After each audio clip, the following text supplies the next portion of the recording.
Hey, this is Gary. This is Mike. And Daniel. We're not professionals. We're just three addicts sharing our experiences, strength, and hope regarding recovery. Having had a spiritual awakening as a result of these steps, we tried to carry this message to other addicts and to practice these principles in our lives. And welcome to another episode of the 12th Step Podcast. This is Daniel. And this is Gary. And this is Mike.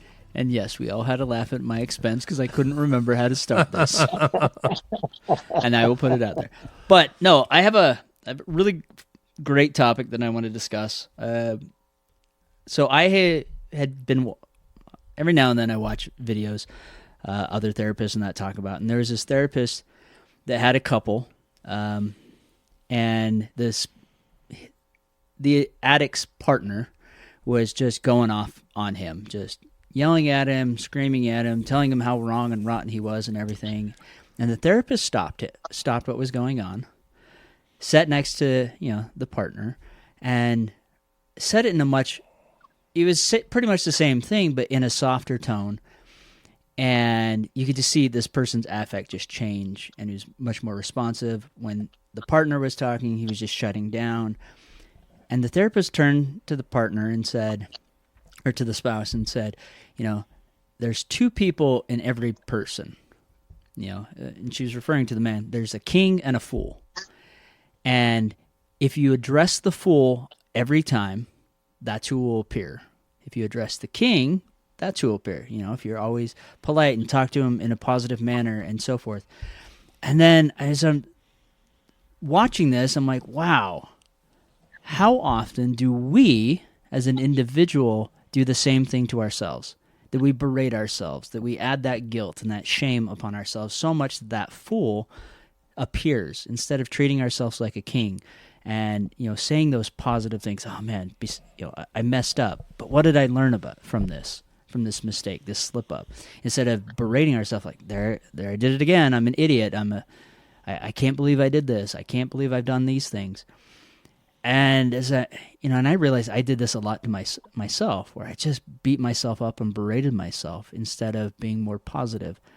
And in recovery, as a sponsor, I realized that I'm doing the opposite. I'm doing more of the king thing. Like, wow, okay, well, we made a mistake here, but what did we learn? What are the positive things that can come from this? And so I wanted to have a discussion on that. How often as addicts do we find ourselves doing this?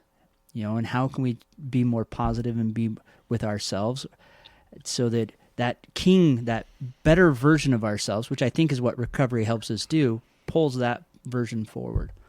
Interesting. I think I'd also like to discuss at some point how, if you're mired in the one, how you can... Yeah. Well, we can even talk about that. If we're mired over in the fool, how do we bring ourselves back over? I'm actually going to come at this from a different angle, if you're okay with that. Yeah, go ahead. One of the interesting components of my addiction is the narcissistic side. Yeah, I was going to ask about that too. Go on. And it was through much of my addictive behavior, I found no ability whatsoever to be kind or show any kind of grace to anyone around me. Mm-hmm. My family, my wife, my kids.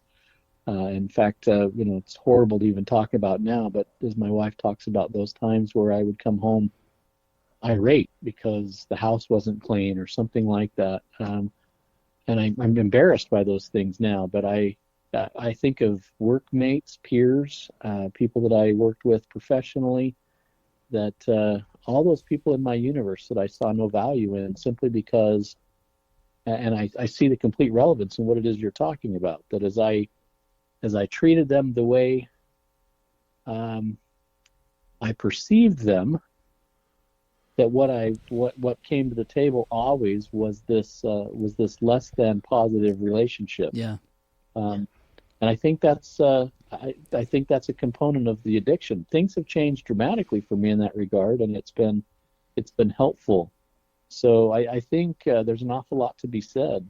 I think of even a relationship I work with a few family members in my particular profession, and I'm amazed at how 7-8 years of recovery have changed even the dynamics with those that I work with that are family. All has gone well, so much better as a result of my recovery. And I think there's an awful lot to be said about this king and fool idea, Yeah. in terms of how we treat others. So, And I heard this reminds me a good deal of another story that I heard, very much along the same lines, and it was told to me from the point of view that it was like this Native American tribal story, and that the elder of the tribe was talking to this young man who had been struggling with stuff, and he says, everybody has two wolves inside of them. You have the good one and the bad one. Yeah. And then the boy asked, well, who, they're always fighting with each other, and he says, who's going to win the fight? And he says, the one that you feed more.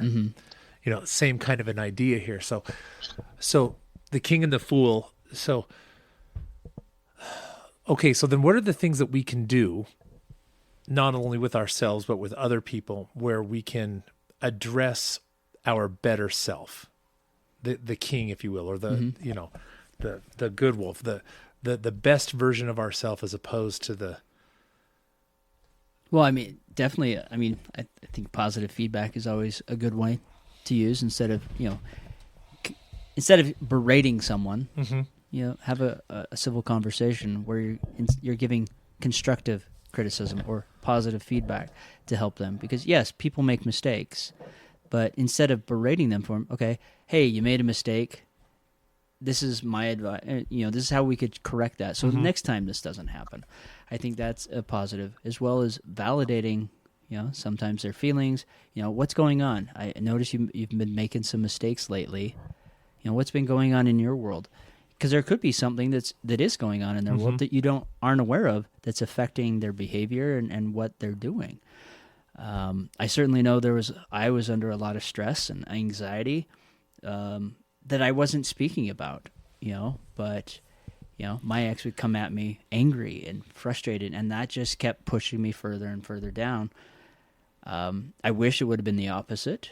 But at the same time, I was doing the same thing to myself. So I was not only did I have that influence, but then I had my own influence pushing me further down into that pit. I'm definitely open to any other ideas or suggestions, but I think that's a good place to start, is some positive feedback. Some great advice I was given once was to remember, like, this was given me in the context of whenever I talk to my wife, whether we're,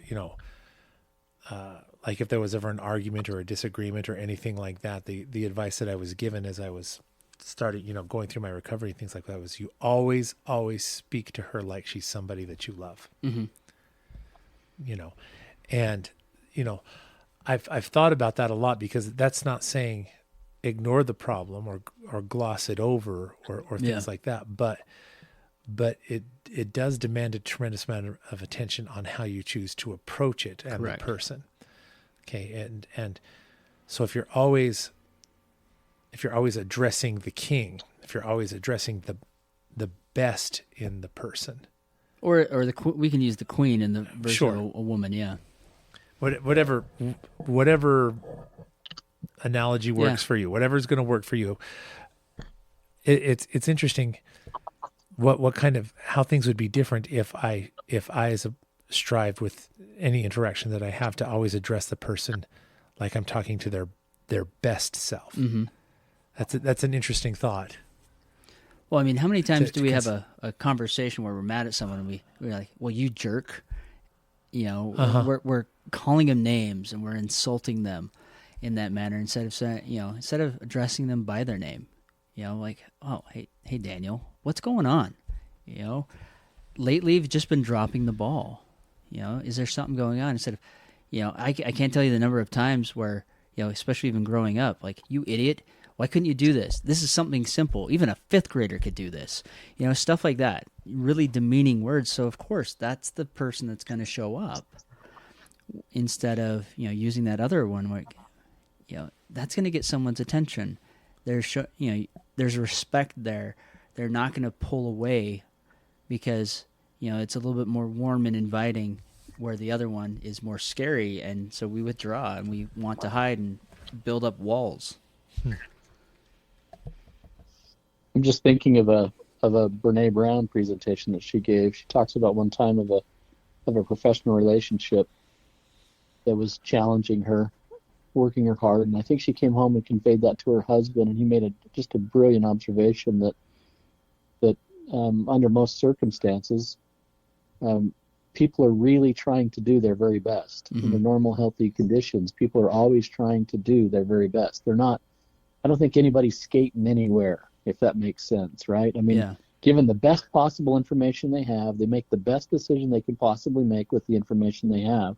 If the decision didn't come out the way we would have expected it, perhaps there's some piece of information that they're not aware of that maybe would change their opinion. Something along those lines. But I remember how impactful that was. The idea that, this concept, at least from a very narcissistic perspective of my own, this idea that everyone in the universe was giving subpar results all the time because they just weren't making any kind of an effort, and I just don't have any patience for that, was completely erroneous. Yeah. People are doing the very best they can do under the circumstances and conditions that they have to work under, and if some new something changes, some piece of information, some internal or external factor changes, that maybe they'll make better decisions.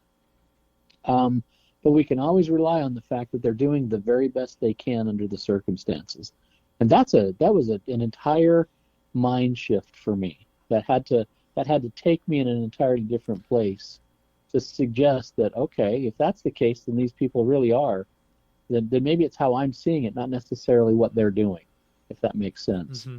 And that was really helpful for me to come back and step back and say, well, really the problem is more with me and how I'm seeing it rather than how they're acting. And I can't control how they're all acting. I can control how I'm viewing it. So I think that's some insightful stuff. I mean, we can even apply that to ourselves as the addict. We are doing the best we can with the tools and information we have. But there's more that we can learn. There's other tools that we can gain. So we don't have to keep berating ourselves. We just need to learn new ways and talk to your sponsor, talk to your therapist. If you're in a group therapy, bring it up to the group. Talk about it. It's amazing the extra tools and insight we can gain by speaking up and being vulnerable. I think that's the biggest thing. When we're berating ourselves, we're not willing to be vulnerable and try to get information or tools that can help us get out of those things. Because generally, if we're beating ourselves up because we're stuck in a pattern, we're constantly doing it. And it's because we keep pushing that full concept instead of trying to be our higher self, and step up, which is one thing I really love about the 12 steps is it gets us out of that muck and that mire. It has us looking towards our higher power. It has us looking up instead of at our feet. And, it helps us to rely on reaching out to others and kind of bringing that king to the surface more. Mm-hmm. All right. I like that. I like that a lot. So then... That's a fun topic to think about. It is. I think at any phase of your recovery, whether you're just sort of on the the front end of, or even now further down the road, we're all speaking now with some perspective, some years of experience in recovery, and yet it's still interesting. It's still relevant. It's still I can be better tomorrow than I was today, particularly in the relationships with the people that I interact with on a daily basis, and I think that's important. Yes. That's a really relevant thing. One of the things that was very much a part of my addictive behavior is that I groomed women. Mm-hmm. And when I think about that now and think about the places that those conversations went, that moved from a professional conversation to now a personal conversation, and what I was attempting to move the conversation, move the direction towards, and now, some years later, thinking about though my communications still are very much, I have a lot of professional relationships with women because my field is dominated in a lot of cases by women. And so I'm interacting with them on a regular basis, and I'm constantly monitoring the conversation to make certain that it doesn't go personal, because I know where that takes me. And so as long as I can keep it professional and kind and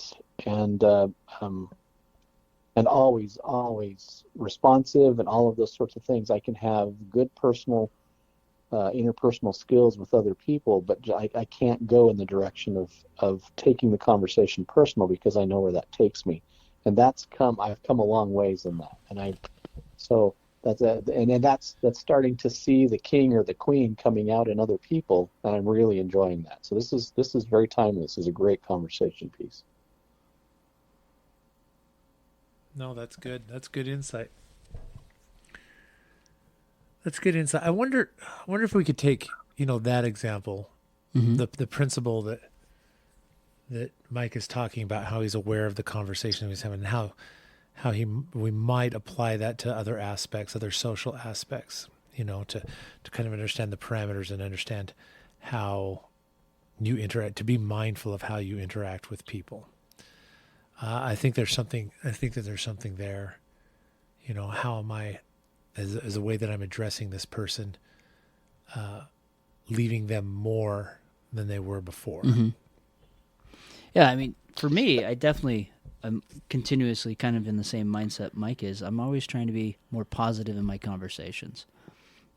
Even when someone has made a mistake, especially like at work or even with my kids, I use it as a learning opportunity. It's not a, hey, you suck, you screwed up. It's, okay, hey, I noticed this, and try to, create it as a learning opportunity, a more of a positive than a negative on it. Because, I remember every time, when someone would come to me and berate me for something that I made a mistake on. No one leaves that feeling great, and then of course, well, I suck. My productivity comes down because I'm feeling crappy the rest of the day, instead of someone coming to me and saying, hey, there's a mistake noticed, let's learn on this one. When I come away from that, it's like, okay, someone cares enough to show me that I made a mistake. They've shown me how to fix that. Now I'm going to make sure that I don't do that again. And I come away from that energized and more excited, and my productivity goes up. And I've seen even with my own kids, when I've responded in that positive way, they actually listen. They don't shut down, and I don't have to tell them 3, 4, 5 different times the same thing. It may be 1 or 2 times, but they generally listen, and they apply that really quickly. And I think when we come at it from that perspective, people take that in because they're open, they're receptive, they're not shutting down. Whereas if we're negative, they shut down, and the walls start coming up. Can I add I want to add a perspective to that, even from a perspective of addiction. One of the things where I think this has changed, I remember very early on in my conversation with our counselor, was this idea that when I would see a woman who was dressed a certain way, I would make the observation, I would make the comment to myself, and in a lot of cases verbally, is that she's asking for whatever it is she gets. And he brought that back multiple times, saying, well, so much of that's going on in my mind, right? Thinking to myself, well, who would leave their house dressed like that? She's obviously asking for something that she's, and then complain bitterly when it comes her direction, she's not interested in it or whatever. And he brought an interesting point up one time. I think he made the observation that, well, what if that's all she had to wear? What if that's what she chose to wear simply because maybe she doesn't know any better, but that's what she has, or that's what her mom gave her. That's where, all those different things that come into play as to why a person would dress a certain way. And I think that plays exactly what it is to what we're talking about here. When I can interject into my own mind, when I walk into a mall, for instance, and it's a hot summery day, and I walk into a mall, and there's people everywhere, and instantly my narcissistic behavior would kick over, and I would start thinking about, well, that person's this way or that way, and that allowed me to think something about them that may or may not be right, if that makes sense. And now in a very healthy way, I can simply say, I'm not interested in what that person's wearing. That person's a person, if nothing else, right? I mean, if nothing else, that person is a human. That's a mother, a daughter, a sister, or something like that, and that they have relationships, and they're people, and they have ambitions and goals and desires, and they love things and hate things, and all these sorts of things. And the way I've categorized them based on what it is what they're wearing is incorrect. That's not right. Mm-hmm. And I think that's the healthy way of of addressing this very topic we're talking about in an addictive environment, if that makes sense, right? It's this idea that if we start controlling the thoughts and the ideas and the way we categorize things and value things and objectify things or whatever, that we can start pulling that back and saying that's an incorrect thought. These people are human. These women are they're living their life simply unaware of what's going on or whatever, and that's their right. They have a right to dress however it is they want to dress, and I just simply have to be okay with that, and it's how I think about it. That, I think, is this very idea that we're talking about in terms of how we address difficult situations within the addictive space. Yeah. I like that. You guys have given me a lot to think about. Wow. Gary, more to think about. More to think about. No, honestly, I've just been kind of sitting here thinking, all right, how can I apply these principles to the people that I work with? Mm-hmm. How can I apply these principles to myself? How can I apply these principles to my family or my friends or, my associates at church or, whatever social situations I find myself in? How can I kind of move that to the forefront of my mind? I mean, this has been something that I've been trying to do the last few weeks since I've, saw that. Like, how often am I being the person that arrives, attracting that full type personality out? Even with myself, I'll find myself talking and I'm like, oh man, there you go. You did it again, you idiot. And I'm like, whoa, wait a minute. Why am I calling myself an idiot? I made a mistake. I'm not an idiot for that. Mm-hmm. I just made a mistake. And it's been very interesting how often that I say negative things like that to myself, let alone I've been trying to be more mindful when I say it to other people. And I like to believe more often than not, we're gentler with others than we are ourselves, especially when we're an addict, and so if we can be more mindful of those things we're saying, I think we'll see that change can come a little bit easier when we're not constantly berating ourselves.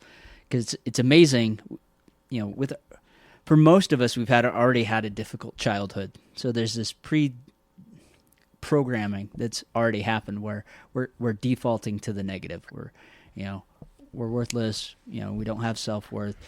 We make mistakes all the time. And so it's very easy for us to fall into that. So we have to take the mindful approach of reprogramming that thinking, those behaviors, so that by default, eventually, we'll go to that place instead of the negative.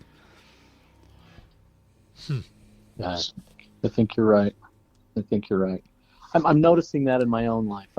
As time has moved on and as principles of recovery are sort of deepened in my own life, as I continue to work my own recovery, I'm finding myself reevaluating even the thought processes that go on, how I categorize people and how I see things and how I view the world, and I'm finding my interactions to moving more in the king side of things than the fool side of things, and I think that's helpful for me. And I think it really does start in a lot of cases. It starts with thought. Mm-hmm. No, I think everything kind of starts there, really. Yeah. So those are powerful concepts. And I think they're very much recovery aligned. I think. Mm-hmm. Absolute truth. I think they're a part of things that we need to consider from a recovery perspective. It's how we view people. It's how we view our family. It's how we view our wife. All of those things that come into play.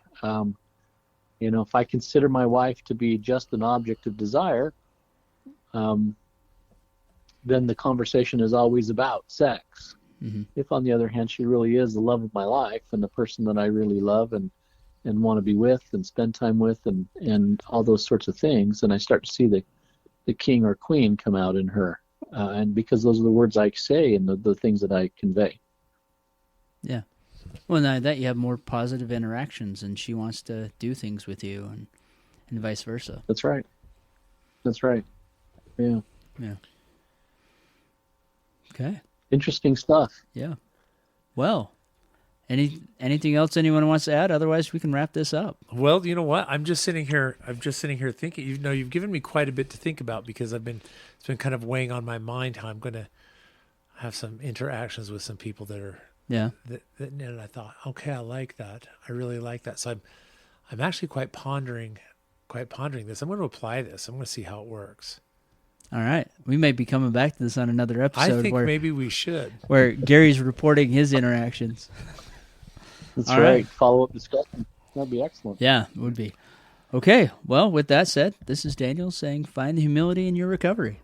And this is Gary saying a number of things. First of all, thank you for listening to the podcast. And from, should we say, what, 2 kings and a fool, and we'll just leave it up to everybody to figure out which is which. Yes. I'll tell you the truth of the matter is we take it in turns. Yes. But this is Probably right. this is Gary saying, do the next right thing. And this is Mike saying, do the work necessary to find the peace that recovery can bring.